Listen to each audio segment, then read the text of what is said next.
तो साथियों आप देख पा रहे हैं 10 दिन के साथ हमारे अंजीर के बीज जो है वो कुछ हद तक जो बीज है वो जर्मिनेशन हो गए हैं और कुछ जो बीज हैं वो जर्मिनेशन होने वाले हैं। अंजीर के बीजों को इस तरीके से उगाया कि ये मात्र जो है वो 7 दिन के अंदर ही जर्मिनेशन हो गए हैं। तो इस टेक्निक को आपके साथ मैं शेयर कर रहा हूँ।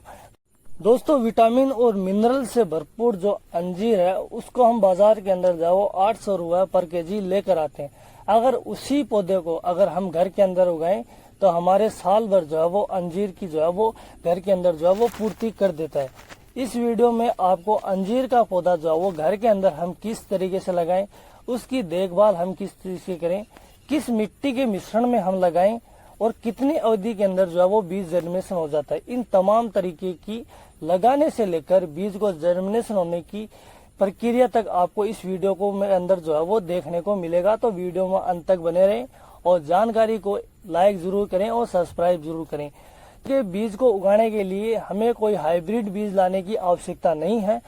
बाजार से जब हम अंजीर खाने के लिए लेकर आते हैं उसमें जो है वो भरपूर मात्रा के जो है वो बीज मिल जाते हैं। रात भर हम जो भिगो कर रखते हैं और इसके पश्चात सुबह जो है उस बीजों को हमें कुछ बीजों को जो है वो पानी के अंदर निकाल लेना है और उसके पश्चात उसको टिश्यू पेपर पर जो है वो बिछा देने हैं। 10 मिनट तक वो उसको थोड़ा ड्राई होने देना है और उन बीजों को जो है वो हम जो है वो सॉइल मिक्सर में लगाने के जो है वो लायक हो जाते हैं। तो सॉइल मिक्सर जो है वो किस तरीके से तैयार करें, किन किन मिट्टी और खाद तत्वों को जोड़ें ताकि जल्दी से हमारा बीज जो है वो जर्मिनेशन हो जाए। आप देख पा रहे हैं खाद तत्वों के अंदर हमने जो मिट्टी का मिश्रण लिया था उसके अंदर जो है वो वर्मी कंपोस्ट और साथ ही के अंदर जो है वो कोकोपीट ऐड किया था और थोड़ी मात्रा में जो है वो परलाइट भी ऐड किया था। और अगर आपके पास वर्मी कंपोस्ट के अलावा अगर कोकोपीट और परलाइट नहीं है तो आप सिर्फ वर्मी कंपोस्ट के अंदर जो भी है उसके अंदर भी जर्मिनेशन कर सकते हैं।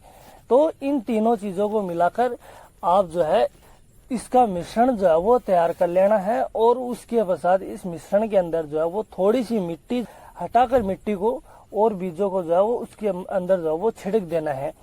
ध्यान रहे बीजों को छिड़कने के पश्चात ज्यादा गहराई के अंदर जो है वो बीज नहीं जाने चाहिए और उसके पश्चात जो है वो थोड़ा थोड़ा मात्रा में जो है वो शावर के अंदर जो है वो पानी दे देना है। और इसको जो है वो आप ऐसी जगह रखें जहाँ पूरी धूप नहीं आए, मात्र जो है वो 1 घंटे की धूप जो है वो पर्याप्त जो है वो पर्याप्त धूप जो है वो 1 घंटे की इसके लिए काफी है। आपको दिखा रहा हूँ 10 दिन के बाद जो अपडेट है उसके अंदर आप देख रहे हैं कि कुछ बीज जो है वो हमारे जो है वो जर्मिनेशन हो गए हैं और कुछ बीज जो है वो जर्मिनेशन फिलहाल तक नहीं हुए हैं।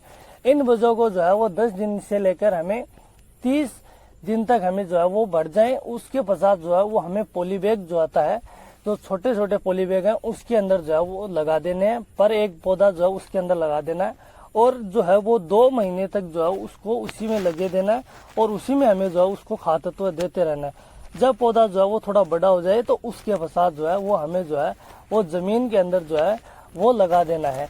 तो उसके लिए हमें जो है वो खाद तत्व के अंदर लगाते हैं उस समय जो खाद तत्व है उसके अंदर आप वर्मी कंपोस्ट लीजिए। वर्मी कंपोस्ट खाद जो है वो भरपूर मात्रा में दें और सॉइल के साथ उसको जो है वो जमीन के अंदर लगा दें। आप देखेंगे कि साल भर के अंदर जो है वो पौधा बहुत ही शानदार तरीके से ग्रोथ करेगा। इस तरीके से अंजीर के पौधे को हम घर के अंदर जो है वो उगा सकते हैं। तो इस जानकारी को आपसे भी निवेदन है इसको आप शेयर करें, लाइक करें जरूर और सब्सक्राइब करें। अंदर तब तक के लिए राम राम, धन्यवाद।